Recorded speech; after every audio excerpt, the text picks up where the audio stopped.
សូមជម្រាបសួរប្រិមិត្តដែលកំពុងតែស្ដាប់នៅសាច់រឿងទាំងអស់គ្នាដែលអេពីសូតនេះវាបានឈានចូលមកដល់អេពីសូតទី51ទៅហើយចំណែកឯអេពីសូតទី51គឺយើងតមកពីអេពីសូតទី50នឹងឯងក្រុមរបស់លោកអ៊ំមេភូម៉ៃគឺត្រូវបានបងប្អូននៅខាងព្រំដែននៃប្រទេសថៃបានអញ្ជើញគាត់ទៅធ្វើរឿងមួយចំណែកឯលោកអ៊ំមេភូម៉ៃគាត់ក៏បានយកព្រមដែរ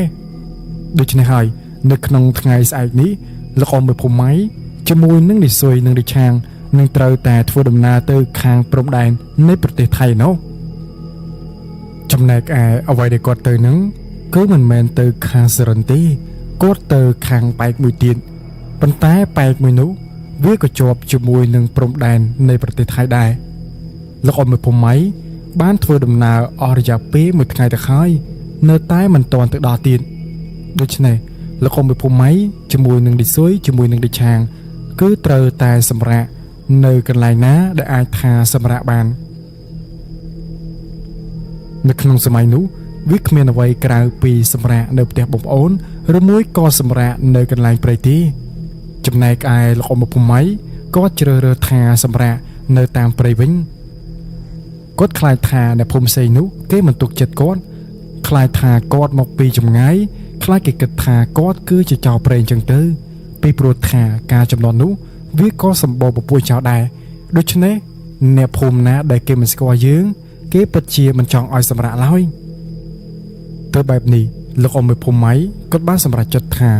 នឹងសម្រាកនៅជាយព្រៃនៅក្នុងថ្ងៃទី1ចុះនៅពេលដែលគាត់សម្រាកនៅក្នុងយប់ទី1វាមិនមានបញ្ហាអ្វីទេលុះរហូតដល់ពេលយប់ទី2យប់ទី2លោកអ៊ំមេភូម៉ៃក៏ដូចជានិសុយជាមួយនឹងនិឆាងក៏ចាប់ផ្ដើមរៀបប្រទេសគោបន្ទាប់មកក៏បានបរគោនេះចាក់ចេញទៅទៀតនៅពេលដែលតាមផ្លូវហ្នឹងនិឆាងក៏បានសួរទៅកាន់លោកអ៊ំមេភូម៉ៃថាតើយើងទៅនេះតើមានសង្ឃឹមនៅក្នុងការយកឈ្នះខាងគេដែរឬទេពីព្រោះថាបើតាមអ្វីដែលនិឆាងបានស្ដាប់មកខាងនោះគេមិនណយនោះទេនិសុយក៏បាននិយាយវិញថាត្រូវឲ្យលោកអ៊ំខាងនោះគេពិតជាមិនណយពិតមែនគេអាចធ្វើបាបអ្នកភូមិដែលជាជនជាតិខ្មែរធ្វើបាបរហូតតតែបងប្អូនយើងនេះមករកដល់ខាងក្រៅហើយបើសិនជាគ្រូល្មមបងប្អូនជនជាតិខ្មែរយើងគឺមិនចាំបាច់មករកដល់ខាងនេះទេប៉ុន្តែប្រហែលជាគេខ្លាំងហើយទើបបានជាគ្រូដែលនៅខាងភូមិនឹងគេមិនអាចយកឈ្នះបានបន្ទាប់មកលោកអ៊ំមេភូម៉ៃគាត់ក៏មានប្រសាសន៍បន្តថាវាប្រកាសជាខ្លាំងហើយប៉ុន្តែយើងគឺត្រូវតែជួយអ្នកភូមិរបស់យើងមិនអាចឲ្យគ្រូអាគមដែលខាងជនជាតិថៃនោះគេបានធ្វើបាបមកកាន់អ្នកភូមិរបស់យើងទេយើងមានសាច់ឈាមជាខ្មែរតែមួយដូច្នេះមិនអាចចោលគ្នាបានទេចំណែកឯនិឆាងក៏បាននិយាយថាត្រូវឲ្យលោកអ៊ំខ្ញុំហ៊ានយកជីវិតរបស់ខ្ញុំនេះទៅធ្វើរឿងមួយនឹងបើសិនជាខាងគេមិនចាញ់គឺយើងមិនចាំបាច់ត្រឡប់មកវិញទេនេះគឺជាសម្ដីរបស់និឆាងដែលបាននិយាយទៅកាន់លោកអ៊ំមេភូម៉ៃចំណែកឯលោកអ៊ំមេភូម៉ៃគាត់បានត្រឹមតែងូកក្បាលដោយជាសញ្ញាថាយល់នៅអ្វីដែលនិឆាងបាននិយាយធ្វើដំណើរពីភូមិមួយទៅកាន់ភូមិមួយលុះពួកគាត់កាន់តែចូលគៀកទៅខាងព្រំដែនទៅហើយពួកគាត់ក៏បានជួបជាមួយនឹងអ្នកភូមិមួយចំនួន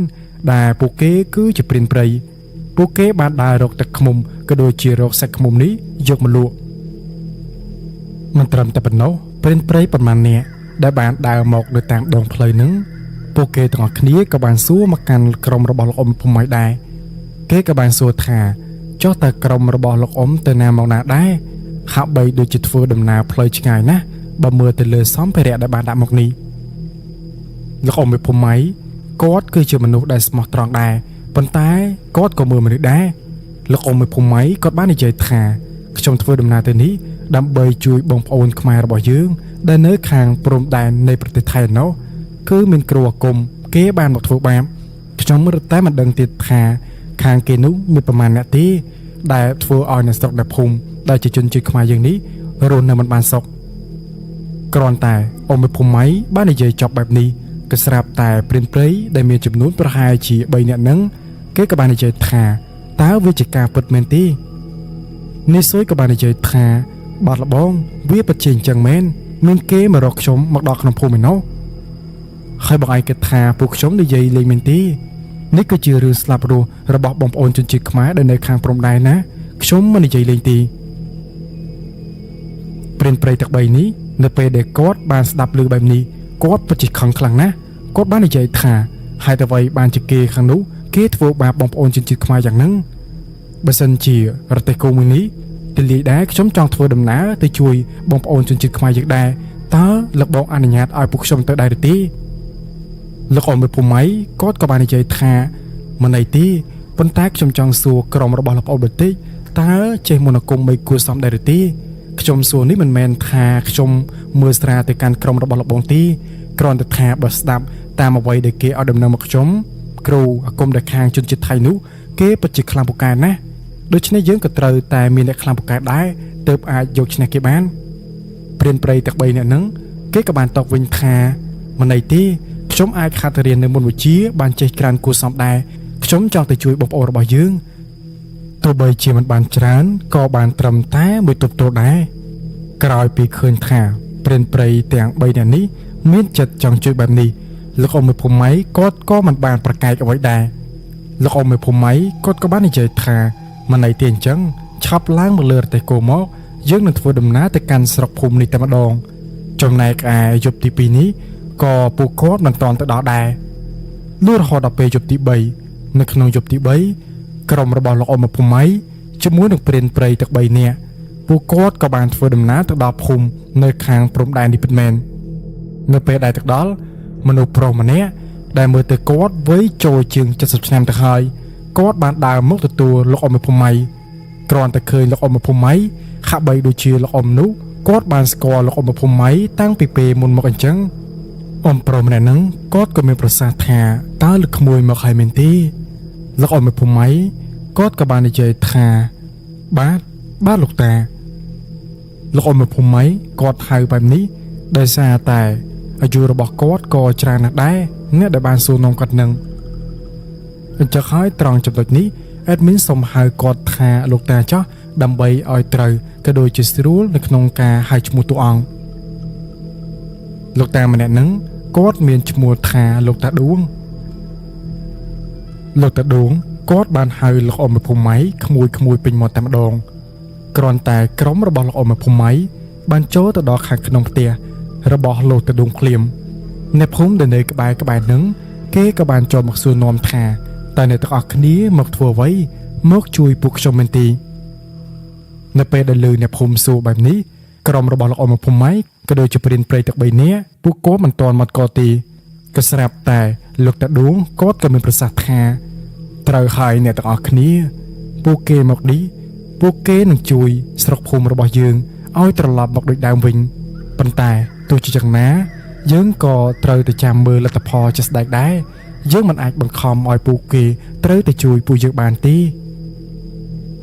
ក្រោយពីបានឃើញលោកតាដួងមានប្រសាសន៍បែបនេះលោកអ៊ំភូមិដែលជាមនុស្សចាស់ដែលនៅក្នុងក្រុមគាត់ក៏បានចេញមុខនិយាយថាត្រូវហើយបងប្អូនអ្នកភូមិទាំងអស់គ្នាពួកខ្ញុំមកនេះពិតជាមកជួយបងប្អូនពិតមែនប៉ុន្តែមិនដឹងថាអាចជួយបាន 100% ឬមួយក៏យ៉ាងម៉េចទេពីព្រោះបាត់ថាតាមអ្វីដែលខ្ញុំស្ដាប់នេះខាងគេនោះពិតជាមិនធម្មតាទេបាននិយាយអំពីអ្នកភូមិដែលនៅទីនេះពួកគេក៏បាននិយាយដែរពួកគេបាននិយាយថាខ្ញុំមិនបង្ខិតបង្ខំក្រុមរបស់លោកបងទេបានក្រុមរបស់លោកបងមកជួយនេះខ្ញុំពិតជាមានសំណាងណាស់ទៅហើយខ្ញុំពិតជាមានការអរគុណយ៉ាងខ្លាំងទោះបីជាលោកបងមិនទាន់បានជួយក៏ដោយព្រានព្រៃ3នាក់ដែលបានមកជាមួយនឹងលោកអ៊ំភូមិពួកគាត់ក៏បានចេញមុខនិយាយថាត្រូវហើយអ្នកភូមិពួកខ្ញុំទាំងអស់គ្នានេះ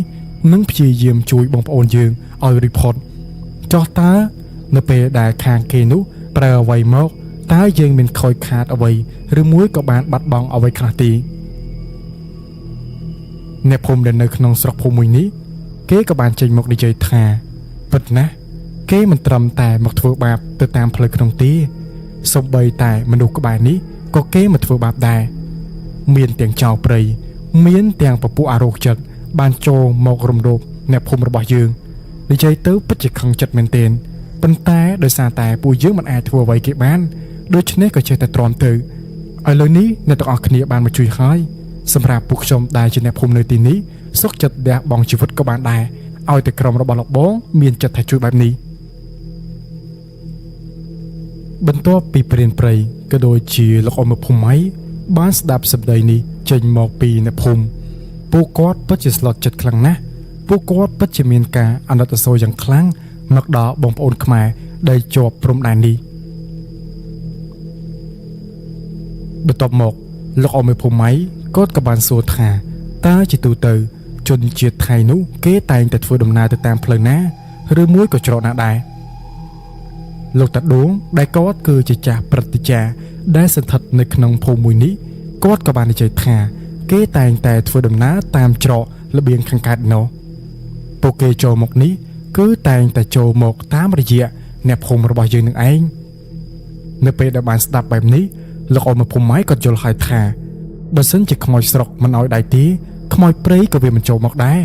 ដូច្នេះគាត់បានចាប់បានតម្រុយខ្លះៗមកហើយប៉ុន្តែរឿងទាំងអស់នេះគាត់មិនទាន់និយាយជាមួយនឹងលោកតាដួងនោះឡើយនៅពេលនឹងដែរលោកអ៊ំភូមិ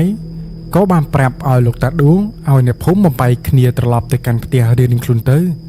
អ្នកភូមិគេក៏បានស្ដាប់បង្គាប់របស់លោកតាដួងដែរក្រោយពីអ្នកភូមិបានចាក់ចេញទៅផុតលោកអ៊ំភូមិគាត់ក៏បានទៅអង្គុយនៅខាងក្រោមផ្ទះរបស់លោកតាដួងដោយសារតែលោកតាដួងបានហៅឲ្យពួកគាត់ទៅអង្គុយកន្លែងនឹងមិនថាជាព្រានព្រៃក៏ដូចជានិសុយជាមួយនឹងវិឆាគឺអង្គុយជុំគ្នាតែម្ដងនៅពេលដែលដាក់គុណអង្គុយចុះលោកតាដួងក៏បានសួរថាតើអ្នកកំឡោះទាំងពីរនេះមានឈ្មោះអ្វីទៅនិសុយគេក៏បានណែនាំអំពីឈ្មោះរបស់គេចំណែកឯនិឆាក៏ដូចគ្នាបន្ទាប់មកក៏ដល់វេនព្រានព្រៃទាំង3ព្រានព្រៃទាំង3គេក៏បានណែនាំថាគេមានឈ្មោះសុកឯម្នាក់ទៀតនោះមានឈ្មោះថាឆាតចំណែកឯបរិសម្នាក់ទៀតដែលមានរបស់គាត់រៀងធំបន្តិចមានឈ្មោះថាម៉ាប់ក្រោយពីបានណែនាំឈ្មោះហើយលោកអ៊ំភូមិគាត់ក៏ចាប់ផ្ដើមរៀបចំគម្រោងក៏ដូចជាសួរទៅកាន់លោកតាដួងថាលោកតាតើអ្នកភូមិនៅទីនេះតើផ្ទះមួយណាទៅដែលគេមិនបានជួបរឿងអាក្រក់ដូចជាអ្នកភូមិលោកតាដួងបន្ទាប់ពីលោកអ៊ំភូមិបានសួរបែបនេះគាត់ក៏បានចាក់ទឹកតែបន្ទាប់មកក៏បានក្រេបបន្តិចរួចមកលោកតាដួងគាត់មានប្រសាសន៍ថាបើតាមយើងមើលទៅគឺមានមួយផ្ទះដែរដែលគេនៅច្រកខាងកើតឯនោះផ្ទះរបស់គេហាក់បីដូចជាមិនមានរឿងអ្វីទាល់តែសោះមិនត្រឹមតែថាមិនមានរឿងទេថែមទាំងផ្ទះរបស់គេមានការរីកចម្រើនទៀតនិយាយទៅក្រុមគ្រួសារមួយនឹងពីដំបូងឡើយគេគឺជាអ្នកក្រទេប៉ុន្តែមួយរយៈចុងក្រោយមកនេះមិនដឹងថាគេទៅរកស៊ីអ្វីឡើយគេក៏កាន់តែមានទៅចំណែកឯអ្នកភូមិរបស់យើងក៏មិនសូវជាបានទៅដល់នោះទៀតដូច្នេះមិនសូវជាបានដឹងអំពីក្រុមគ្រួសាររបស់គេទេគ្រាន់តែថាបានទៅឃើញផ្ទះរបស់គេពិតជាធំណាស់មិនដឹងថាគេរកស៊ីអ្វីឡើយលោកតាដួងគាត់ក៏មានប្រសាសន៍ចប់បន្ទាប់មកលោកអ៊ំភូមិគាត់ក៏បាននិយាយថានេះហើយគឺជាមុខសញ្ញាប៉ុន្តែយើងកំតបប្រាប់អ្នកភូមិអីបើសិនជាអ្នកភូមិដឹងអំពីតម្រុយនោះអ្នកភូមិខ្លះអាចថាចិត្តរបស់គេមិនស្ងប់ទេចិត្តរបស់គេអាចថាឆេឆាវចឹងទៅខ្លាចទៅរករឿងតែតឹងកបែបនេះមិនអាចដោះស្រាយបញ្ហាបានទេដូច្នេះនៅក្នុងថ្ងៃស្អែកនៅពេលព្រឹកខ្ញុំចង់ឲ្យនិសុយជាមួយនឹងនិឆាងហើយនឹងលោកតាដួងគឺត្រូវតែធ្វើដំណើរទៅកាន់ផ្ទះមួយនោះហើយទៅស៊ើបមើលគេថាតើពួកគេមានសកម្មភាពអ្វីដែរអត់ចំណែកឯព្រានព្រៃទឹក3នាក់របស់យើងវិញមិនអីទេណាចាំមើលទទួលដំណឹងអំពីនិសុយជាមួយនឹងនិឆាងសិននៅក្នុងជប់នេះយើងសម្រាប់ជាធម្មតាសិនទៅលុះមកដល់ពេលជប់ឡើងនៅពេលជប់ឡើងលោកតាដួងគាត់ក៏បានរៀបចំបាយទឹកមួយចំនួនមកកាន់អ្នកទាំងអស់គ្នាចំណែកឯព្រានព្រៃគេក៏បានយកឃ្មុំរបស់គេនេះយកមកប្រឡាក់ជាមួយនឹងអំបិលម្ទេសបន្ទាប់មកពួកគាត់ក៏បានដាក់អាំងទៅអ្នកទាំងអស់គ្នានៅពេលដែលជួបគ្នាបែបនេះក៏មានការផឹកស៊ីបន្តិចបន្តួចដែរប៉ុន្តែវាជាប្រភេទស្រាថ្នាំនោះទេ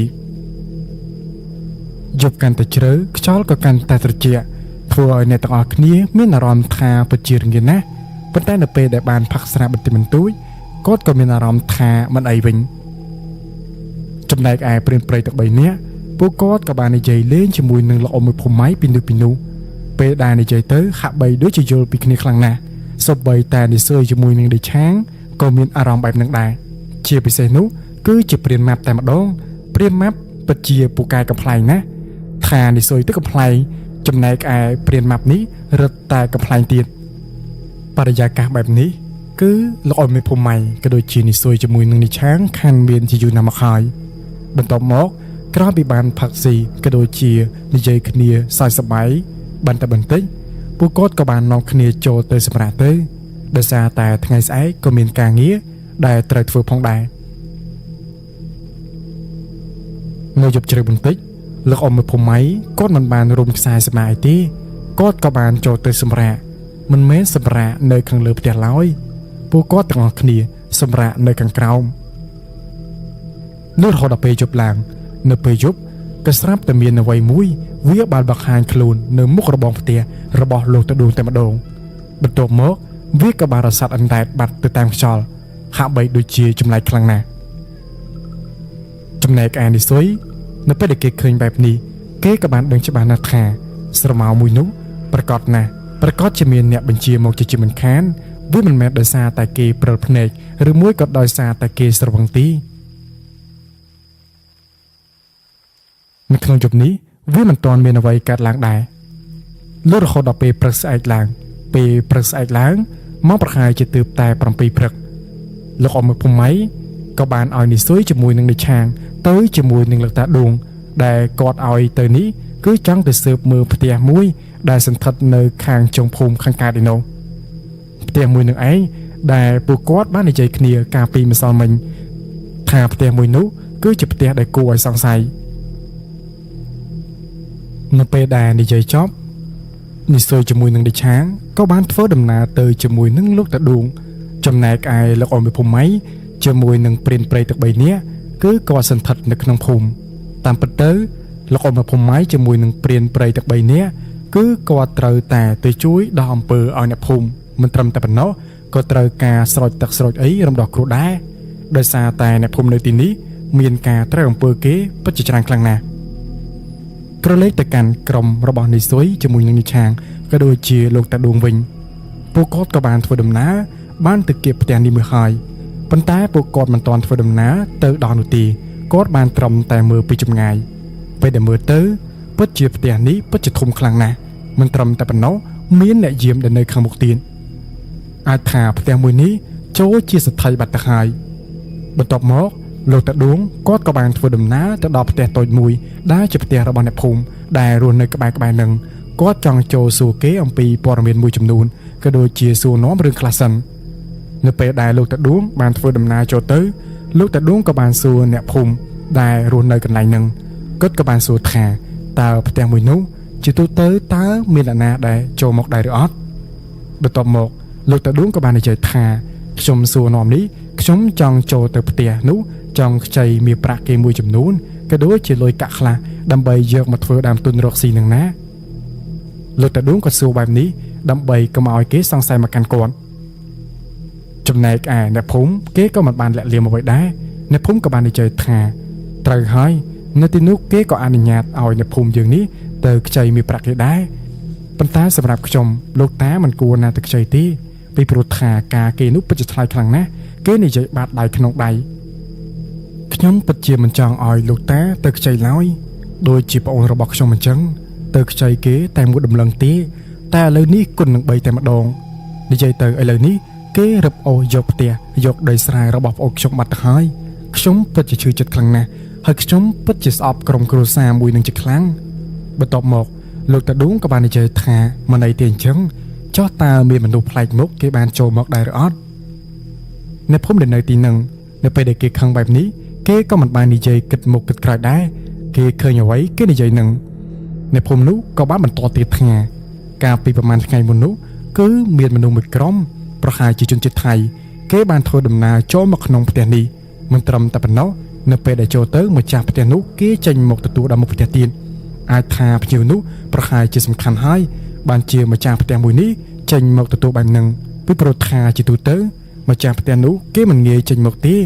តើតែមានអ្នកធំមានអីនោះទើបគេចេញមកទទួល អញ្ចឹងហើយក៏សន្និដ្ឋានថាជនជាតិថៃដែលមួយក្រុមនោះចូលមកប្រកាសជាមនុស្សដែលសំខាន់ហើយប៉ុន្តែពិតជាចម្លែកណាស់មើលទៅបុគ្គលដែលបានចូលមកនឹងសសឹងតែជាគ្រូប្រហែលជាគ្រូអាគមអីនឹងបន្ទាប់ពីអ្នកភូមិគេបាននិយាយបែបនេះចប់លោកតាឌុងក៏បានអរគុណទៅកាន់គេដែរថាអរគុណដែលបានប្រាប់កុំបីនេះក៏ទឹកខ្ចីមានប្រាក់របស់គេបាត់ទៅហើយនៅពេលនឹងដែរនៅពេលដែលលោកតាឌុងបានធ្វើដំណើរចេញពីផ្ទះរបស់អ្នកភូមិនេះហើយលោកតាឌុងក៏បានធ្វើដំណើរដើម្បីឲ្យកាន់តាគៀកផ្ទះមួយនោះនៅពេលដែលធ្វើដំណើរទៅវាពិតជាចៃដន្យខ្លាំងណាស់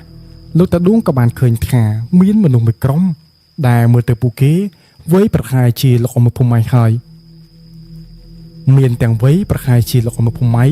មានទាំងវ័យប្រហែលជានិសុយជាមួយនឹងនិឆាងមនុស្សទាំងអស់នោះក៏បានធ្វើដំណើរចូលទៅមិនត្រឹមតែប៉ុណ្ណោះក៏មានបរិសម្នាក់បានចេញមកទទួលទានដែលបរិសម្នាក់នឹងបើមើលទៅការស្លៀកពាក់ហាក់បីដូចជាស្ថិយយ៉ាងអញ្ចឹងបន្ទាប់ពីបានឃើញបែបនេះលោកតាឌុងគាត់ក៏បានសម្រេចចិត្តថាគឺត្រូវតែធ្វើដំណើរចូលទៅក្នុងផ្ទះនេះតែម្ដងទៅបន្ទាប់មកលោកតាឌុងគាត់ក៏បាននិយាយថានេះសួរជាមួយនឹងឆាងតើពួកឯងទៅពីរនាក់ចូលទៅជាមួយនឹងយើងដែរឬអត់យើងចង់ធ្វើដំណើរចូលទៅក្នុងផ្ទះនោះតែម្ដងនេះសួរជាមួយនឹងឆាងអ្នកទាំងពីរក៏មិនបានគិតច្រើនដែរក៏យល់ព្រមជាមួយនឹងលោកតាឌុងបន្ទាប់មកអ្នកទាំងបីក៏បានធ្វើដំណើរទៅមុខបន្តទៀតនៅពេលដែលធ្វើដំណើរទៅក៏បានទៅដល់មុខរបស់ផ្ទះនេះនៅពេលហ្នឹងលោកតាឌុងក៏បាននិយាយទៅអ្នកដែលយាមនោះថាគាត់មកនេះគឺចង់ខ្ចីមាសប្រាក់លោកសថៃដើម្បីយកទៅរកស៊ីមិនត្រឹមតែប៉ុណ្ណោះអ្នកកំឡោះទាំងពីរនេះក៏គេខ្ចីដូចគ្នាដែរនិសុយជាមួយនឹងនិឆាងអ្នកទាំងពីរក៏បានសម្ដែងថាខ្លួនពិតជាមនុស្សដែលខ្វះខាតពិតមែនបន្ទាប់មកនៅយាមនេះគេក៏បាននិយាយថាឲ្យរងចាំនៅទីនេះបន្តិចគឺខ្ញុំទៅជម្រាបម្ចាស់របស់ខ្ញុំសិនចាំពេលដែលខ្ញុំមកវិញគឺនឹងប្រាប់ថាចូលបានឬមួយក៏មិនបាននៅយាមនោះគេក៏បានចូលទៅមួយសន្ទុះបន្ទាប់មកគេក៏បានត្រឡប់មកវិញនៅពេលដែលគេត្រឡប់មកដល់គេក៏បាននិយាយទៅកាន់លោកតាឌុងថាម្ចាស់របស់គេថ្ងៃនេះគឺមិនឲ្យចូលទេដោយសារតែមានការរវល់ដូច្នេះចាំថ្ងៃស្អែកចោះប៉ុន្តែលោកតាឌុងបាននិយាយថាខ្ញុំពិតជាចង់ចូលទីនេះបន្តិចតើបានដែរឬអត់នៅយាមនោះគេក៏បាននិយាយអាកាត់តែម្ដងគេថាមិនឲ្យចូលនោះទេបើហ៊ានទៅចូលប្រកាសជាមានរឿងជាមិនខាននៅពេលដែលឃើញបែបនេះនិសុយជាមួយនឹងនិឆាងអ្នកទាំងពីរបានសម្លឹងទៅខាងក្នុងផ្ទះក៏បានឃើញថាផ្ទះមួយនេះពិតជាធំពិតមែនមិនត្រឹមតែប៉ុណ្ណោះមានទ្រព្យសម្បត្តិក៏ដូចជាគ្រឿងសង្ហារឹមជាច្រើនទៀតហើយមើលទៅក៏គួរឲ្យសង្ស័យណាស់ដែរក្រោយពីឃើញថានៅយាមនោះគេមិនឲ្យចូលបែបនេះនិសុយជាមួយនឹងនិឆាងក៏បាននិយាយទៅកាន់លោកតាឌុងថាលោកតាមិនអីទេចាំថ្ងៃស្អែកចាំយើងមកក៏បានដែរយើងឆាប់ត្រឡប់ទៅកាន់ផ្ទះវិញទៅបន្ទាប់មកលោកតាឌុងគាត់ក៏បានយល់ស្របអ្នកទាំងបីក៏បានធ្វើដំណើរសម្ដៅមកកាន់ផ្ទះវិញឥឡូវនេះយើងក្រឡេកទៅកាន់លោកអ៊ំភូមិម៉ៃជាមួយនឹងព្រានទាំង3នាក់របស់យើងវិញពួកគាត់ឥឡូវនេះកំពុងតែមមាញឹកលោកអ៊ំភូមិម៉ៃ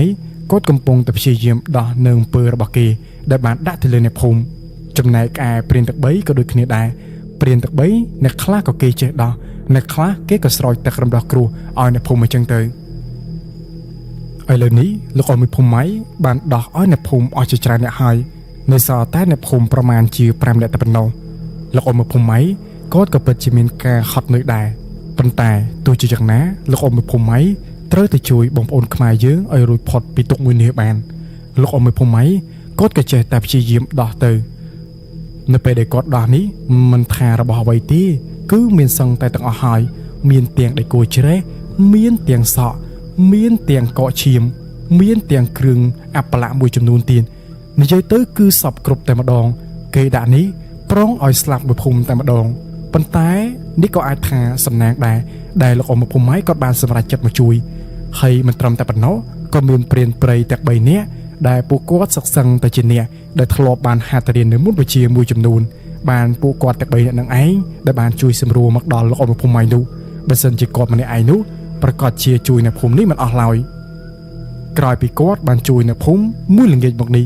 ក៏បានឃើញថាអ្នកភូមិខ្លះគេក៏មានទឹកមុខស្រស់ថ្លាមកវិញ ការពេលដែលគាត់មកពីដំបូងឃើញថានៅភូមិនៅទីនេះមានទឹកមុខពិតជាខ្មៅខ្លាំងណាស់និយាយទៅគឺស្រអាប់តែម្ដងអ្នកភូមិដែលបានស្រោចទឹករំដោះគ្រោះហើយពួកគាត់ពិតជាមានអារម្មណ៍ថាខ្លួនឯងស្រឡះជាងមុនមិនត្រឹមតែប៉ុណ្ណោះអ្នកភូមិនៅទីនេះក៏បានឲ្យលុយក៏ដូចជាមាសប្រាក់មួយចំនួនមកកាន់ព្រានព្រៃទឹក3ក៏ដូចជាលោកអមភូមិឲ្យដែរប៉ុន្តែពួកគាត់គឺមិនទទួលទេដោយសារតែបានថាដាក់ចិត្តមកជួយហើយត្រូវតែជួយអស់ពីចិត្តនៅពេលដែលពួកគាត់បានជួយមកល្ងាចក៏ស្រាប់តែលោកអមភូមិគាត់បានដោះអំពើឲ្យគេនេះរួចរាល់បន្ទាប់មកក៏បានត្រឡប់ទៅកាន់ផ្ទះរបស់លោកតាឌួងវិញនៅពេលដែល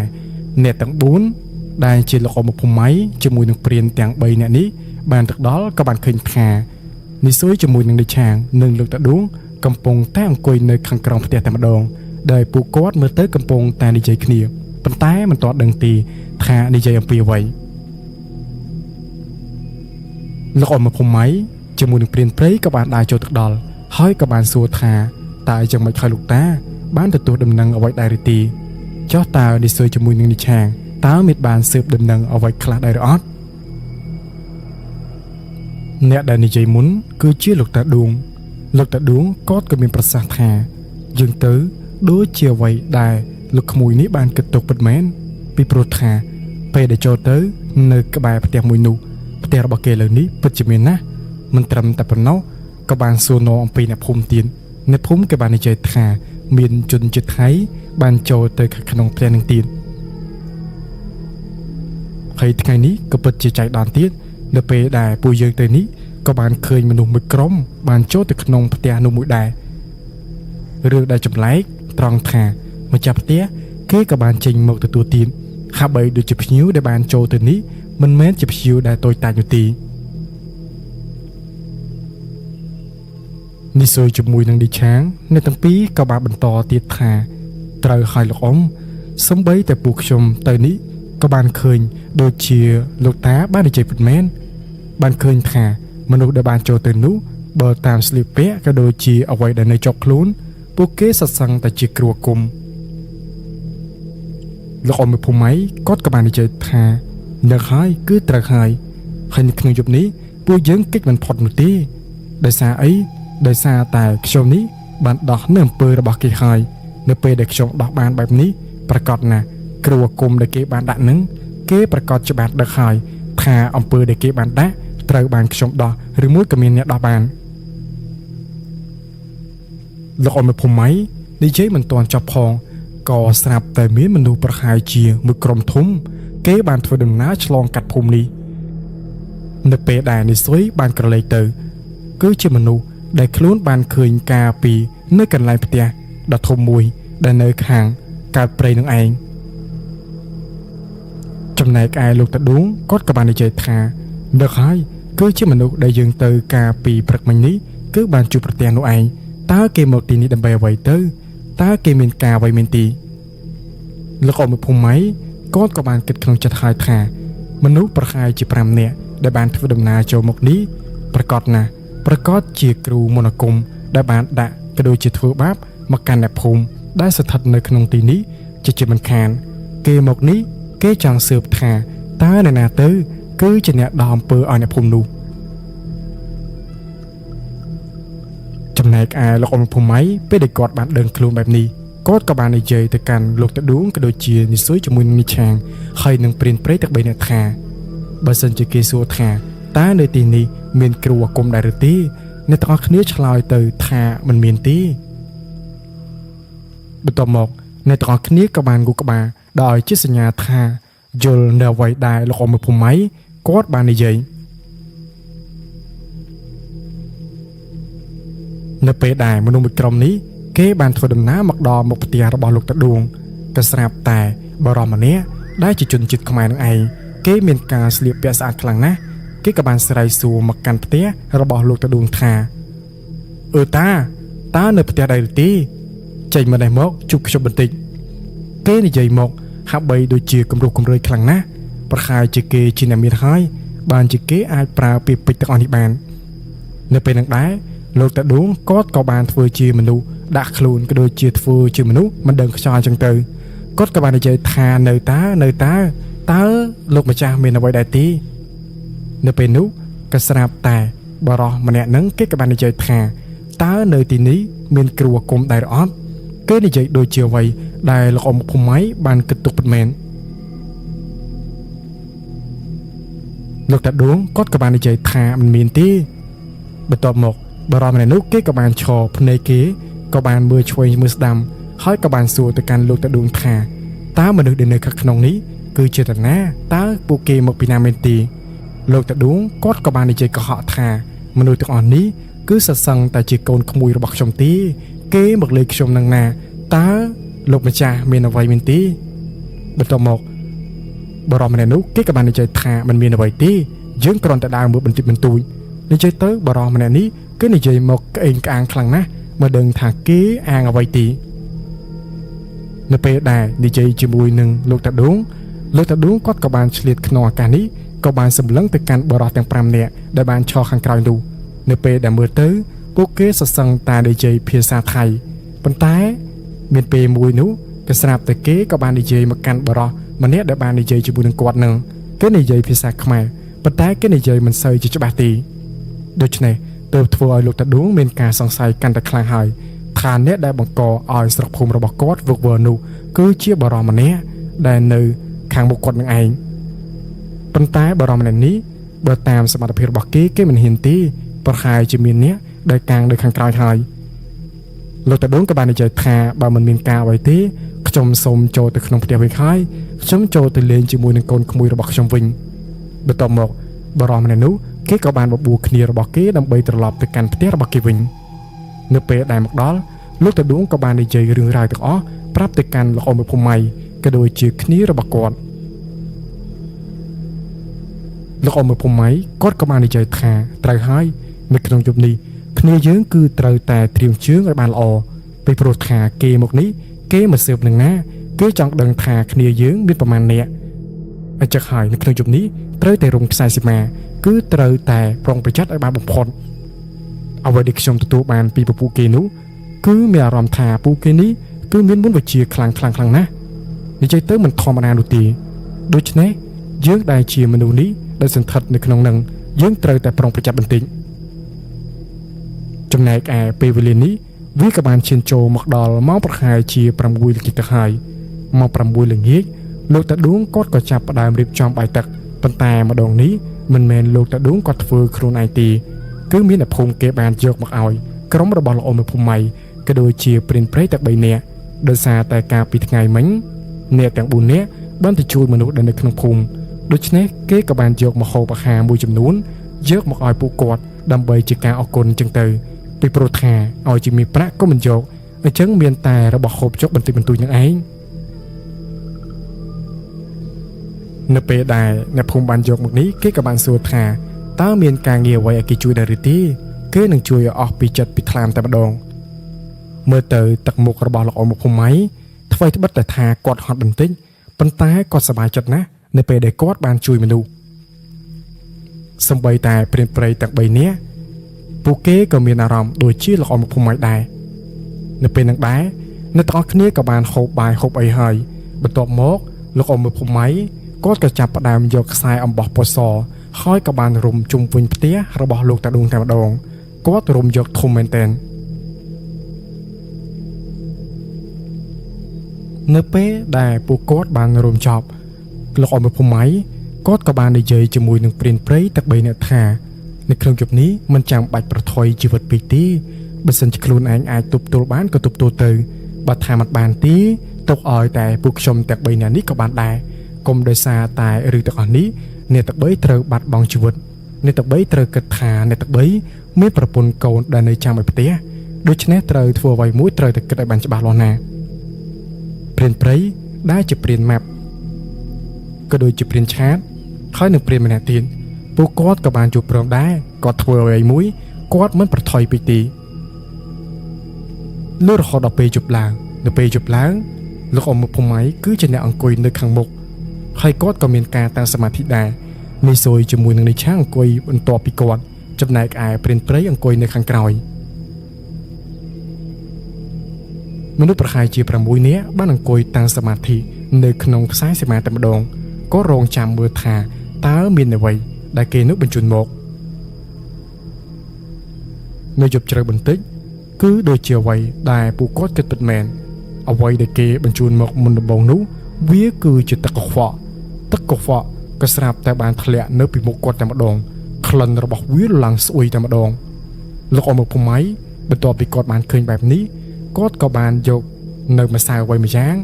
ยึดตะกบปีเลยตักนูกระสาบแต่ตักมวยนังเวียกับบานบัดคลันเพลียมแต่มาดอง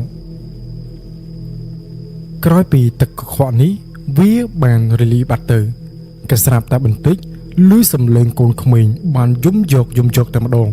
หาใบดูจากโกนขมิ้นนี้คือเติบแต่กายใหญ่จังบรรทบหมกโลกแต่ดวงในขังกร้อยก็กบาลในใจถ่าในขนมภูมินี้มุดใจจังเกยหมกนี้มันถลบมีนนาชลองตุนเลียไว้ตีจ่อตาโกนขมิ้นนี้เวียหมกปีนาเตอร์โลกออกมาภูมิไม้กบาดเดินหายถ่านี่ประคายจีโกนขโมยกระบอกครูกินนุ่งไอเกหมกนี้อาจถ่าสืบกระโดดจีจองเวียประคายมาการปูกอดทองปฏิกิริยามกก็สลับแต่บานคืนโกนขมิ้นมุ้ยได้มินมิดทุมยกตัวเมนเตนได้โกนขมิ้นนู้วิบานหอในเลือบเตะแกหลอกออกมาพมไม้ไปเด็กขึ้นแบบนี้กอดกับบานได้เนยโกนกรอระบากอดจริงตัวดิกนี้โกนกรอได้มีสมบูรณ์ล่างกระหอมมันตรมแต่เป็นเนาะโกนกรอระบากอดนี้มีเป็นลือปอมมีจริงติดพองอาทาโกนกรอนี้คือมีบารมีกันด้วยฉะนั้นบานชีวิตมีสมบูรณ์แบบนี้หนึ่งมีเป็นลือจริงแบบหนึ่งในเป้ได้โกนกรอระบาดออกมาพมไม้ก็ด้วยจืดโกนขมาวกระบอกครูเพื่อกินมาหางเตี้ยบานโจมกแบบนี้ปูเวตปีกับบานหอกหาประยุทธ์คณิตวินตุมกโดยขนมเรื่องพิจารณ์จังประยุทธ์โจประยุทธ์ล้างกับบานคืนทาโกนกรอระบาดออกมาพมไม้นี้วิกับบานไปบำไปกลมติดเตลือเรียงกายโกนขมาวกระบอกครูเพื่อกินมาหางเตี้ยได้จะจนเจ็ดไทยนั่งเองบัติไกรมกกระสรับแต่ดิสวยจมูกหนึ่งดิช้างก็ว่าในใจทามันในตีลูกอมมาดองนี้ตุกอักชมคือจะแนบบัญชีในสัตว์กุ้มคือเตอกำจัดครูนมาดองในเป็นนั้นดิสวยเกกบาดดาในสัตว์คลากุ้มระบอกกีสัตว์คลากุ้มระบอกกีมีกบ้าจำนวนใบเนาะด้วยแต่บ่มโอนบานสดับโมปีเรื่องบนจานจังจำในการในชางมาดองนี้เกบาดดาในสัตว์ดำไรกุ้มเตอแต่มาดองในใจเตอในสวยจมูกทางในชางในตั้งปีเลงมาดองนี้เลงคลังนะโดยซาแต่ตีมุ้ยจัดปัจจิคลังนะมันกลัวนะกลัวกลมจนจิตไทยนุหมอกเถื่อบาปจนจิตขมายได้ชิมันดูโซตรังดูตีปีคือโดยซาแต่ครูนุก็มีจัดมีกำนุ่มจมวยหนึ่งประปูนี้ได้โดยฉะนั้นในซอยจมวยหนึ่งดิชางเตอแต่บัญชีในสากคุ้มคลังจริงแต่มาดองในเปได้บัญชีเตอคางกรูจนจิตเพียไทยนุเกกับบานปลาโดยสัตว์กุมระบอกกีได้เกปลาโดยเขียในใจเตกรอนเด็ดขามีสัตว์คลานุวิเมียนตะกบามวยมันโดยเชียสัตว์คลาระบอกนิสุยนุลอยสัตว์คลากุ้มเตียงบุญกบาลในเป้ได้วิจุกเขียวิบานประจุดอย่างคลางแต่มาดองจำนายกายนิสุยจมูกหนึ่งในช้างก็บานชีเยี่ยมโซแซบในมุ่นไปเชียบันแถมแต่เลือสัตว์กุมระบอกคลูนดำใบอ่อยสัตว์กุมระบอกคลูนกันแต่คลางคลาเตอคลางคลาเตอ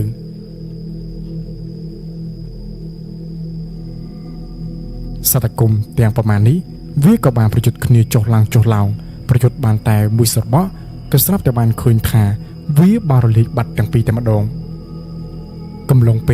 ได้กรมระบาดออกมาพมไม้ก็โดยจะเปลี่ยนไปตั้งใบกำปงแต่ประจุดต่อตั้ง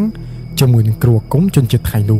กระสับแต่ในภูมินู้เกี่ยกระสับแต่ไวสโกไวไอพองขับเบอร์ดูจุดสระพุ่มกำปงแต่เมื่อเรื่องไวอย่างจังสมใบแต่โลกแต่ดวงก็กระชงได้ตั้งในภูมิระบาดกอดมีเรื่องไวเตอร์ให้แต่ไว้บานจีไวระบาดต่างอันนี้มันตรมแต่เป็นเนาะกระซับแต่บานเคยทาพลุจนหลอกจุดจ้าบานดาวมาการปูกอดเดือดตบมกก็บ้านในใจทาเนี่ยได้ทัวร์สระภูมิระบาดเยอะจุบตุกคือเจ็บแต่อาสไทยได้เนยขางการเนาะเดือดตบมกในภูมิตัวอ๋อก็บานทัวร์ดำนาแต่การปฏิญาณแต่มาดงมีนเตียงกำบัดมีนเตียงดาวมีนเตียงกับเพลิงในคลาก็มีบุตรไทยในคลาเทียก็มีนตรมแต่ดำบองในภูมิมาเหล่านี้กำปงแต่ชัวแช่ขนมใบดองหายตัวใบจีลูกแต่ล้วงบ้านในใจหามคอจังนาคอเนี่ยพุ่มมันสดับได้ในประเด็นขึ้นแบบนี้ลูกแต่ล้วงกับบานฟอดมนาเตยจมูกหนึ่งในภูมิได้คลายทาในพุ่มบ้านประปิดเอาไว้เขา ដូច្នេះគាត់ជាចាស់ទុំក៏ដូចជាប្រតិចារនៅទីនេះគាត់ត្រូវតែហាមឃាត់បើមិនអញ្ចឹងទេប្រកាសណាស់ប្រកាសជាមានអ្នកស្លាប់និងរបួសជាមិនខានប៉ុន្តែបើទោះបីជាលោកតាដួងបានធ្វើដំណើរទៅពិតមែនប៉ុន្តែមើលទៅប្រកាសជាមិនអាចឃាត់អ្នកភូមិបានទេអ្នកភូមិឥឡូវនេះកំពុងតែមានការខឹងយ៉ាងខ្លាំងនៅពេលដែលដឹងថាប្រទេសស្ថិតមួយនោះបានធ្វើបាបអ្នកភូមិរបស់គាត់ហើយរត់តែមិនដឹងទៀតថាអ្នកភូមិនេះគេបានដំណឹងមកពីណាទេបានជាធ្វើឲ្យអ្នកភូមិមានការខឹងយ៉ាងហ្នឹងចំណែកឯលោកអ៊ំភូមិពេលដែលគាត់ឃើញបែបនេះបើសិនជាមិនមានអ្នកទៅជួយទេប្រកាសណាស់អ្នកភូមិមិនដឹងថាស្លាប់ប្រមាណអ្នកទេគេគឺជាអ្នកមានហើយមានទាំងអ្នកជាមទៀតនៅពេលនេះហាក់បីដូចជាខ្មែរកំពុងតែសម្លាប់ខ្មែរហើយខាងគេនោះប្រកាសជាមានកំភ្លើងជាមិនខានដូច្នេះហើយលោកអ៊ំភូមិក៏បាននិយាយទៅកាន់ព្រានព្រៃទាំង3នាក់ដែលនៅខាងក្រោយថាអ្នកទាំង3ឆាប់ទៅជួយអ្នកភូមិទៅទុកឲ្យទីនេះទុកឲ្យខ្ញុំគឺជាអ្នកចាត់ការក៏បានដែរមិនអីទេអ្នកទាំង3គឺធ្វើដំណើរទៅជួយអ្នកភូមិចោះចំណែកឯព្រានព្រៃនៅពេលដែលឃើញបែបហ្នឹងគាត់ក៏បានធ្វើដំណើរទៅជាមួយនឹងអ្នកភូមិដែរទៅជាមួយនឹងលោកតាដួងក្រឡេកមកកាន់លោកអ៊ំភូមិជាមួយនឹងនិសុយជាមួយនឹងនិឆាងម្ដងនេះគឺពួកគាត់និយាយគ្នាថាត្រូវតែប្រើមុនវិជាឲ្យអស់តែម្ដងគឺរៀនចេះប៉ុណ្ណាគឺប្រើប៉ុណ្ណឹងពួកគាត់មិនធ្លាប់បានប្រើមុនវិជាអស់អញ្ចឹងទេទើបតែម្ដងនេះនៅពេលដែលជួបទុកអសន្នគឺមានតែប្រើបែបហ្នឹងចំណែកឯនិសុយគេក៏បានចាប់ផ្ដើមបើកនៅយន្ត8ទិសនៅពេលដែលគេបើកក៏ស្រាប់តែបានឃើញថាយន្តនោះបានភ្លឺពេញផ្ទៃមេឃតែម្ដងចំណែកឯនិឆាងក៏មិនណយដែរនិឆាងបានប្រើនៅគម្ពីររបស់គេដែលលោកគ្រូទេពបានឲ្យនឹងឯងគម្ពីរនេះក៏មិនណយដែរចំណែកឯលោកអ៊ំភូមិ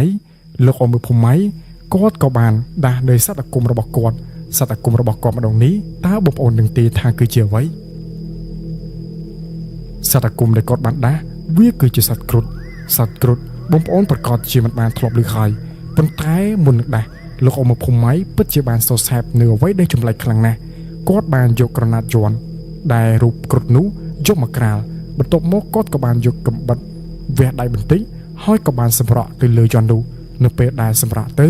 លោកអ៊ំភូមិគាត់ក៏បានសូត្រដាស់ដើម្បីឲ្យយន្តនេះវាបានដាស់ឡើងមកនៅក្នុងកំឡុងពេលនេះគ្រូអាគមដែលជនជាតិភាគថៃនោះគេក៏មិនណយដែរគេបានប្រើនៅយន្តរបស់ខ្មែរលោកអ៊ំភូមិពិតជាឆ្ងល់ណាស់តើអ្នកណាទៅជាអ្នកបង្រៀននៅមុនវិជាទាំងអស់នេះទៅកាន់គេ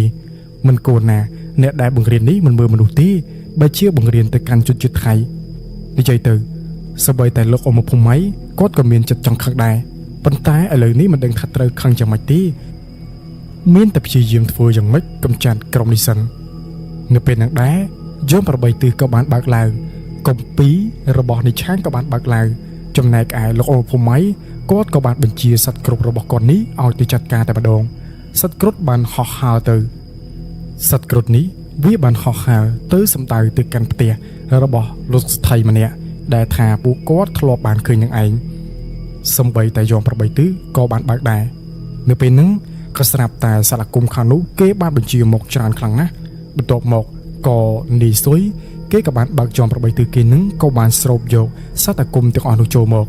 មិនត្រឹមតែប៉ុណ្ណោះគម្ពីររបស់និឆាងក៏ដូចគ្នាគម្ពីររបស់និឆាងក៏បានស្រូបយកសត្វអាគមទាំងអស់នោះមកភ្លាមតែម្ដងនិយាយទៅអ្នកទាំង3នេះមិនដឹងថាថ្ងៃនេះមានរឿងអ្វីនោះទេហាក់បីដូចជាមន្តអាគមគឺខ្លាំងយកតែម្ដងអាចថាបុណ្យកុសលរបស់គាត់ដែលបានធ្វើក៏ដូចជាបានជួយអ្នកភូមិនោះវាតបស្នងនៅពេលនេះហើយបានជាមន្តវិជ្ជារបស់គាត់ពេលដែលប្រើទៅនេះគឺមានប្រៀបលើគេតែម្ដង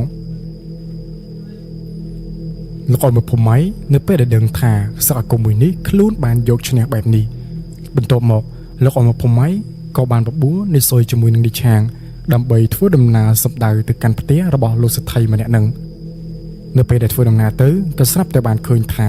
អ្នកភូមិកំពុងតែប្រតែប្រតបជាមួយនឹងលោកស្ថីក៏ដូចជាអ្នកយាមដែលនៅផ្ទះនេះ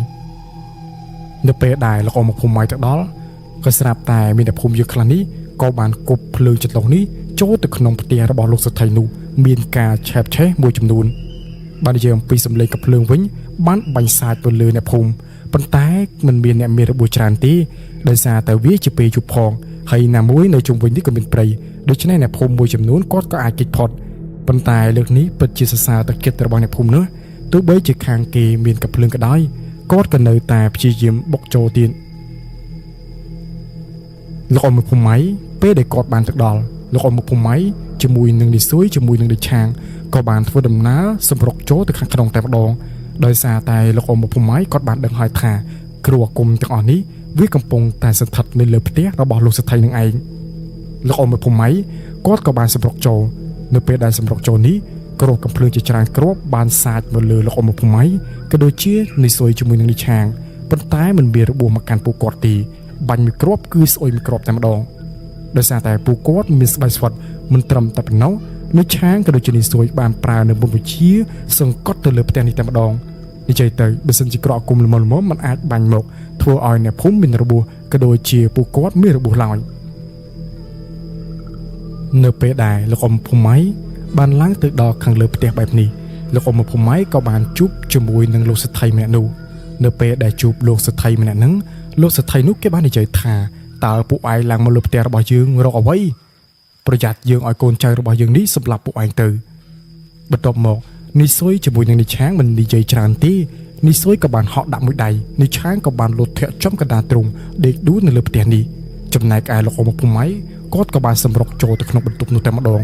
នៅពេលដែលចូលទៅក៏ស្រាប់តែបានឃើញថាគ្រូអាគមជនជាតិថៃចំនួន5នាក់កំពុងតែនៅក្នុងនោះពេលដែលឃើញបែបនេះលោកអ៊ំភូមិក៏មិនទុកទេលោកអ៊ំភូមិក៏បានចូលទៅវាយយកនៅពេលនេះ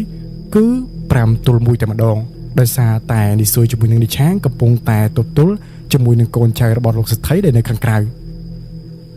ក្រឡេកមកកាន់និសុយជាមួយនឹងនិឆាងអ្នកទាំងពីរក៏បានវាយមួយសន្ទុះធ្វើឲ្យកូនចៅរបស់លោកសេដ្ឋីនោះបានដួលបន្ទាប់មកក៏បានរត់ទៅជួយលោកអ៊ំភូមិ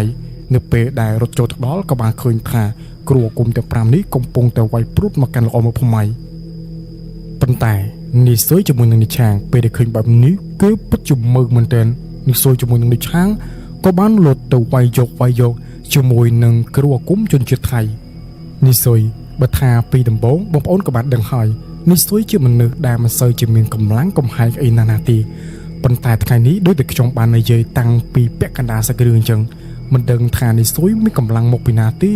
ក៏ចាប់បានបរិះម្នាក់ដែលជាគ្រូអាគមជនជាតិថៃនេះ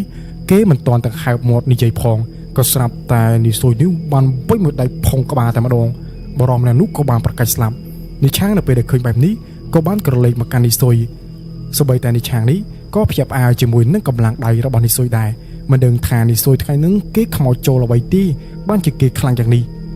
ចំណែកឥឡូវនេះគ្រូអាគមនៅសល់តែ4នាក់តែប៉ុណ្ណោះលោកអ៊ំភូមិកំពុងតែតតាំងជាមួយនឹងគ្រូអាគម2នាក់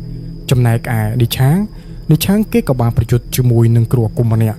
និឆាងគេមានកម្លាំងខ្លាំងស្រាប់និឆាងក៏បានវាយចុះវាយឡើងប្រើទាំងក្បាច់គុណបុកកតោផងស្នៀតផងនិយាយទៅនិឆាងពិតជាមានភាពប្រហាររហួនខ្លាំងណាស់ដែលធ្វើឲ្យគ្រូអាគមនោះធ្វើត្បិតតែថាគេក៏ជាជើងចាស់ពិតមែនប៉ុន្តែមិនតន់ភាពប្រហាររហួនរបស់និឆាងដែរនិឆាងនៅពេលដែលឆ្លៀតនៅក្នុងអាកាសល្អនិឆាងក៏បានដកយកកំបិតស្នៀតបន្ទាប់មកក៏បានលោតទៅជីកកគ្រូអាគមម្នាក់នោះហើយក៏បានយកកំបិតស្នៀតនេះបុកទម្លុះចូលក្បាលតែម្ដងដែលធ្វើឲ្យគ្រូអាគមម្នាក់នោះប្រកាច់ស្លាប់នៅមួយកន្លែងទៀតឥឡូវនេះនៅសល់តែគ្រូអាគម3តែប៉ុណ្ណោះគ្រូអាគម3ទល់3និយាយទៅ3ស្មើតែម្ដងលោកអ៊ំភូមិគាត់ក៏បានសម្លាប់បានគ្រូអាគមម្នាក់ទៀតឥឡូវនេះនៅសល់តែ2ទេនៅពេលនេះលោកអ៊ំភូមិក៏បាននិយាយថាពួកឯងនេះពិតជាចិត្តទេរឆានណាស់ហ៊ានធ្វើបែបអ្នកភូមិផងអ្នកភូមិរបស់យើងពិតជាមនុស្សដែលស្លូតត្រង់ហេតុអ្វីបានជាឯងធ្វើបែបនេះពេលដែលលោកអ៊ំភូមិបាននិយាយបែបនេះពួកគេក៏គិតតែសើចដោយសារតែមើលទៅពួកគេស្ដាប់មិនបាននោះទេនៅពេលដែលស្ដាប់មិនបានបែបនេះលោកអ៊ំភូមិក៏បានយកដៃរបស់គាត់នេះទះមួយកំភ្លៀងឬសូទៅផ្លាច់បន្ទាប់មកលោកអ៊ំភូមិក៏បានដាល់មួយដៃទៀតចំណែកឯនិសុយជាមួយនឹងនិឆាងគេទាំងពីរនាក់ក៏បានប្រយុទ្ធជាមួយនឹងគ្រូអាគមតែប្រមាណដូចគ្នានៅពេលដែលប្រយុទ្ធបានមួយសន្ទុះក៏ស្រាប់តែពួកគាត់អាចយកឈ្នះបានប៉ុន្តែគ្រាន់តែថាលោកអ៊ំភូមិក៏រយះដៃបន្តិចចំណែកឯនិសុយនោះរៀងប៉ោងភ្នែកបន្តិចដោយសារតែគ្រូអាគមមួយទៀតនោះគេវាយចំហើយបើសួរថាហេតុអ្វីបានប៉ោងមុខពីព្រោះថា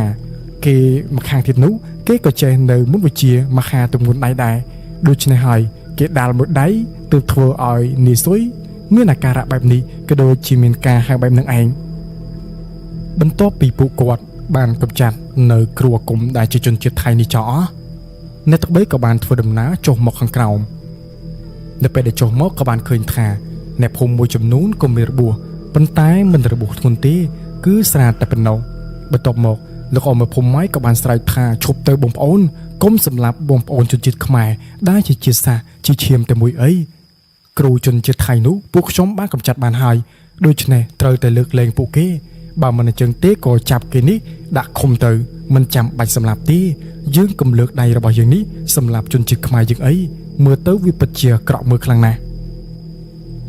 ក្រោយពីបានឃើញលោកអមភូមិម៉ៃមានប្រសាសន៍បែបនេះទើបបានអ្នកភូមិទាំងអស់គ្នាក៏បានឈប់ប៉ុន្តែភ្លើងដែលបានឆាបឆេះនេះអ្នកភូមិមួយចំនួនក៏បានគប់មកខាងលើផ្ទះរបស់ស្ត្រីនេះនិយាយទៅដិតផ្ទះចោលតែម្ដងដិតទាំងសាកសពគ្រូគុំដិតទាំងសាកសពរបស់លោកស្ត្រីម្នាក់នោះដោយសារតែលោកស្ត្រីម្នាក់ហ្នឹងគាត់ក៏បានស្លាប់ដែរនៅពេលដែលអ្នកភូមិគាត់អាចយកឈ្នះក៏ដូចជាដោះស្រាយនៅបញ្ហាមួយនេះបានអ្នកភូមិទាំងអស់គ្នាក៏បានត្រឡប់ចូលទៅក្នុងភូមិទាំងយប់តែម្ដងចំណែកឯមនុស្សដែលជាកូនចៅរបស់លោកស្ត្រីក៏ត្រូវបានអ្នកភូមិគេចាប់ឃុំមិនត្រឹមតែប៉ុណ្ណោះគេមិនបានសម្លាប់ទេគឺគ្រាន់តែយកទៅឃុំតែប៉ុណ្្នឹងឯងនៅក្នុងយប់នេះអ្នកភូមិអ្នកខ្លះគេក៏បានមកជួបជុំគឺជប់លេងតែម្ដងអ្នកខ្លះទៅក៏គេចូលទៅសម្រាកអ្នកភូមិដែលមានរបួសគេក៏បានទៅព្យាបាលអញ្ចឹងទៅអ្នកដែលមិនមានរបួសក៏បានមកជួបជុំនៅផ្ទះរបស់លោកតាដួងឥឡូវនេះគាត់ពិតជាសប្បាយចិត្តណាស់នៅពេលដែលស្រុកភូមិរបស់គាត់ត្រឡប់មកដូចដើមវិញចំណែកឯលោកអមភូមិម៉ៃថ្មីត្បិតតែថាគាត់មានរបួសក៏ដូចជាក្រងក្នុងសម្បីតែនិស្សិតជាមួយនឹងនេះឆាងក៏ដូចគ្នាដែរប៉ុន្តែគាត់នៅតែសប្បាយចិត្តនៅពេលដែលអាចជួយបងប្អូនជនជាតិខ្មែរយើងនេះបាននិយាយទៅលោកអមភូមិម៉ៃគាត់នៅតែមិនអស់ចិត្តគាត់ពិតជាឆ្ងល់ណាស់តើអ្នកណាទៅដែលបង្រៀននៅមុនវិជ្ជាទាំងអស់នេះទៅកាន់ជនជាតិថៃដែលវាគឺជាមុនវិជ្ជារបស់ខ្មែរយើងទេហេតុអ្វីទៅឬមួយក៏គេនោះឲ្យមានប្រាក់ច្រើនទើបបណ្ដាលឲ្យចិត្តកំណត់គេនោះហ៊ានលះបង់នៅមុនវិជ្ជាទាំងអស់នេះបង្រៀនទៅកាន់ជាតិសាសន៍ដទៃនិយាយទៅវាពិតជាមានការជឿចាប់ខ្លាំងណាស់មិនគួរណាឲ្យមានរឿងនេះកាត់ឡើងតទៅសោះលោកអមភូមិម៉ៃគាត់ក៏បានដកដង្ហើមធប់បន្តិចបន្ទាប់មកគាត់ក៏បានទៅខົບស្រាហូបអីបន្តិចបន្តួចសប្បាយជាមួយនឹងអ្នកភូមិដែលជាប់ព្រំដែននេះទៅនៅក្នុងរាត្រីដ៏សោកសៅក៏ដូចជារាត្រីដែលអ្នកភូមិសប្បាយរាត្រីមួយនេះវាក៏បានកន្លងផុតទៅលុះរហូតដល់ពេលព្រឹកឡើងនៅពេលព្រឹកឡើងព្រានព្រៃទាំង3នោះគាត់ក៏សប្បាយចិត្តណាស់ដែរដែលបានមកជួយអ្នកភូមិនៅទីនេះហើយគាត់ក៏មានការទំនាក់ទំនងជាមួយនឹងក្រុមរបស់លោកអមភូមិម៉ៃនិយាយទៅចាប់តាំងពីពេលនេះពួកគាត់សូមរាប់អានគ្នាធ្វើជាបងប្អូនតែម្ដងចំណែកឯនៅពេលព្រឹកនេះអ្នកភូមិជាច្រើនគេបានធ្វើដំណើរមកនេះគឺអរគុណទៅកាន់លោកអមភូមិម៉ៃក៏ដូចជាក្រុមរបស់គាត់ជាពិសេសនោះគឺជាលោកតាដួងក៏បានទៅអញ្ជើញគ្រូអាគមដូចជាលោកអមភូមិម៉ៃនេះមកជួយភូមិបើមិនអញ្ចឹងទេភូមិរបស់គាត់មិនដឹងថាទៅជាយ៉ាងណាឡើយមិស្រួនោះមានជនជាតិថៃរស់នៅពេញតែភូមិតែម្ដងគុំតែបានលោកអមភូមិម៉ៃក៏ដូចជាព្រានព្រៃទឹក3និងនិស្សិតជាមួយនឹងនេះឆាងទីគុំមិនដឹងថារឿងរ៉ាវនោះវានឹងទៅជាយ៉ាងណាទៀតឡើយអ្នកភូមិគេពិតជាមានការអរគុណយ៉ាងខ្លាំងអ្នកខ្លះក៏បានឲ្យជាមាសប្រាក់ប៉ុន្តែលោកអមភូមិម៉ៃគាត់មិនទទួលឡើយគាត់ថាឲ្យទៅកាន់ព្រានព្រៃទឹក3ទៅប៉ុន្តែអ្វីដែលពិសេសនោះព្រានព្រៃទឹក3នេះគាត់មិនទទួលដូចគ្នានិយាយទៅអាចថាគាត់គឺជាមនុស្សដែលមានចិត្តស្មោះត្រង់ក៏ដូចជាមានចិត្តចង់ជួយអ្នកភូមិមិនគិតទ្រព្យសម្បត្តិជាធំប៉ុន្តែទោះជាយ៉ាងណាលោកតាដួងគាត់នៅតែព្យាយាមខ្ចប់បន្តិចបន្តួចមកកាន់ឲ្យអ្នកទាំងអស់គ្នាអ្នកភូមិខ្លះគេក៏បានឲ្យជានំអន្សមអ្នកភូមិខ្លះទៀតគេក៏បានឲ្យជាប្រហុកអ្នកខ្លះគឺជាបន្លែបន្លុកអញ្ចឹងទៅនិយាយទៅគឺតាមសទ្ធារបស់ពួកគេតែម្ដងលោកអមភូមិម៉ៃក៏បាននិយាយថាបើមានឱកាសក្រោយគាត់នឹងមកភូមិនេះទៀតចំណែកឯអ្នកភូមិនៅទីនេះគាត់ក៏បាននិយាយគ្នាដែរថាបើសិនជាលោកអមភូមិម៉ៃមកមិនចាំបាច់តែលោកអមភូមិម៉ៃទេអ្នកផ្សេងមកក៏បានដែរគាត់នឹងទទួលរាក់ទាក់ឲ្យកក់ក្ដៅតែម្ដងក្រោយពីបាននិយាយជាមួយនឹងអ្នកភូមិហើយនោះលោកអមភូមិម៉ៃនៅក្នុងថ្ងៃនេះដែរក៏សម្រេចចិត្តថានឹងធ្វើដំណើរត្រឡប់មកកាន់ស្រុកភូមិរបស់គាត់ហើយនិយាយទៅគឺពីសប្តាហ៍មកនេះគាត់មានការរវល់ជាប់គ្នាតែម្ដងការងារនោះក៏មិនសូវបានដឹកដល់ទៀត ប៉ុន្តែមិនឯទេមនុស្សអមភូមិនេះគាត់បានគិតគូរការងារទុកជាស្រេចទៅហើយនៅពេលដែលពួកគាត់បានជម្រាបលាជាមួយនឹងអ្នកភូមិក៏ដូចជាលោកតាដួងហើយនោះបន្ទាប់មកលោកអមភូមិក៏បានមកលើរទេះគោចំណែកឯនិសុយជាមួយនឹងនិឆាងក៏ដូចគ្នាព្រានទាំង3នាក់នោះគេក៏បានជិះរទេះគោជាមួយនឹងលោកអមភូមិដែរនិយាយទៅអីវ៉ាន់ផងមនុស្សផងវាពិតជាច្រើនខ្លាំងណាស់ប៉ុន្តែមិនអីឡើយដោយសារតែគោរបស់លោកអមភូមិគឺជាគោដែលធ្លាប់បានរត់នៅលើផ្លូវឆ្ងាយដូច្នេះវាមិនសូវជាបញ្ហាទេនៅពេលដែលធ្វើដំណើរមកដល់ពាក់កណ្ដាលផ្លូវលោកអមភូមិក៏បានសួរនាំទៅកាន់បរិសទាំង3ដែលជាព្រានព្រៃនឹងថាតើពួកគេមានក្រុមគ្រួសារហើយឬនៅតើអ្នកណាខ្លះមានប្រពន្ធបន្ទាប់មកព្រានព្រៃទាំង3នោះក៏បាននិយាយថាពួកខ្ញុំទាំង3សសឹងតែមានប្រពន្ធកូននឹងឯងលោកអមភូមិក៏បានថាឲ្យលើចេះចោះមិនអីទេពេលដែលពួកឯងរកឃុំរកអីបានយកមកលក់ភូមិរបស់ខ្ញុំមកខ្ញុំនឹងឲ្យអ្នកភូមិរបស់ខ្ញុំទិញបើសិនជាគ្មានអ្នកណាទិញក៏ខ្ញុំទិញយកដែរមិនអីទេណាមួយអ្នកភូមិរបស់ខ្ញុំក៏មិនសូវជាសម្បូរទឹកឃុំមួយដែរពេលដែលពួកឯងទាំង3នាក់រកទឹកឃុំបានយកមកលក់នៅក្នុងភូមិរបស់ខ្ញុំមកមិនអីទេណាបន្ទាប់មកព្រានព្រៃទាំង3នោះក៏បាននិយាយអរគុណមកកាន់លោកអមភូមិទុកជាមុនដោយសារតែទឹកចិត្តរបស់លោកអមភូមិនេះពិតជាល្អប្រពៃខ្លាំងណាស់ធ្វើដំណើរបាន2យប់ក៏បានមកដល់ផ្លូវដែលលោកអមភូមិពីដំបងនោះគាត់បានជួបជាមួយនឹងព្រានព្រៃទាំង3នាក់របស់យើងនឹងឯងមកដល់ចំណុចនេះក៏ដល់ពេលដែលព្រានព្រៃត្រូវចុះពីលើរទេះគោហើយពីព្រោះថាដល់ផ្លូវដែលពួកគាត់ត្រូវត្រឡប់ចូលទៅក្នុងផ្ទះរបស់គាត់វិញគាត់ទៅនេះចំណាយពេលរហូត4យប់ឯណោះមិនដឹងថាប្រពន្ធរបស់គាត់មានការនឹករលឹកយ៉ាងណាឡើយប៉ុន្តែបើតាមសម្ដីដែលព្រានព្រៃទាំង3នាក់នោះបាននិយាយគឺថាគេចូលមករកឃុំនេះក៏ប្រាប់ប្រពន្ធដែរថាមួយអាទិត្យឬមួយក៏5ថ្ងៃនោះតម្រាំតែចូលទៅដល់ក្នុងផ្ទះវិញដូច្នេះហើយមិនអីទេតម្រាំតែពួកគេទៅដល់ក្នុងភូមិក៏វាត្រូវពេលវេលាដែលបាននិយាយប្រាប់ជាមួយនឹងក្រុមគ្រួសារដែរដូច្នេះមិនសូវជាមានការបារម្ភទេលោកអមភូមិក៏បានយកមាសប្រាក់ដែលលោកតាដួងបានខ្ចប់ឲ្យនេះយកទៅឲ្យទៅព្រានព្រៃទាំង3នោះតែម្ដងលោកអមភូមិក៏បាននិយាយថាយកទៅមាសប្រាក់ទាំងអស់នេះខ្ញុំមានឲ្យមិនអីទេហើយនេះអ្វីអាវ៉ាន់មួយចំនួនដែលអ្នកភូមិឲ្យក៏យកទៅវាគឺជាទឹកចិត្តរបស់គេព្រានព្រៃទាំង3នោះគាត់មានអារម្មណ៍ថាគាត់មិនចង់ទទួលយកឡើយប៉ុន្តែដោយសារតែឃើញថាលោកអមភូមិគាត់មានការបង្ខិតបង្ខំផងទើបពួកគេនោះទទួលយកចំណែកអានិសុយជាមួយនឹងឌីឆាងក៏បានចុះមកពីលើរទេះគោបន្ទាប់មកក៏បានដើរមកអោបព្រានព្រៃទាំង3នោះហើយក៏បាននិយាយថាខ្ញុំពិតជាសប្បាយចិត្តណាស់នៅពេលដែលជួបពួកបងហើយខ្ញុំក៏បានរៀនសូត្រពីលោកបងបានច្រើនដែរចាំពេលណាដែលលោកបងទំនេរចាំបង្រៀនខ្ញុំពីរបៀបយកឃុំផងខ្ញុំពិតជាចង់យកឃុំដោយផ្ទាល់ដៃខ្លាំងណាស់ព្រានព្រៃទាំង3នោះក៏បាននិយាយថាមិនអីទេប្អូនបើសិនជាប្អូនទំនេរមកពីណាមកលេខភូមិរបស់ខ្ញុំមកនេះគឺជាផ្លូវទៅភូមិរបស់ខ្ញុំទៅត្រង់ប្រហែលជា5គីឡូដេកទៅប៉ុណ្ណោះគឺដល់ភូមិស្រុករបស់ខ្ញុំហើយ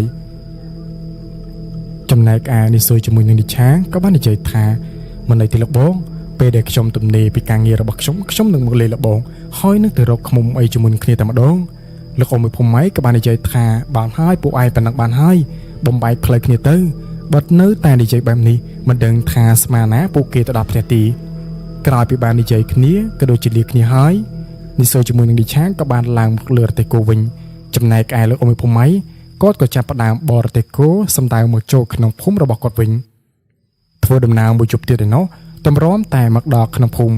នៅពេលដែលមកដល់ក្នុងភូមិក៏បានជួបជាមួយនឹងអ្នកភូមិរបស់អមភូមិ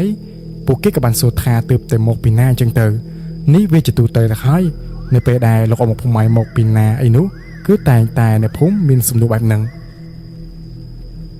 ចំពោះលោកអមភូមិគាត់តែងតែប្រាប់ទៅកាន់អ្នកភូមិរបស់គាត់រហូតនឹងចំណែកឯនិសុយជាមួយនឹងឌីឆាងពួកគេទាំងពីរនាក់ក៏ប្រញាប់ទៅធ្វើការរបស់ពួកគេវិញដោយសារតែបរិយានេះមានការរវល់ពេកមិនសូវជាមានការធ្វើការបានច្រើនឡើយដូច្នេះហើយអ្នកទាំងពីរក៏សម្រេចចិត្តថានឹងធ្វើការនៅក្នុងសប្តាហ៍មួយនេះធ្វើឲ្យពេញលេញតែម្ដង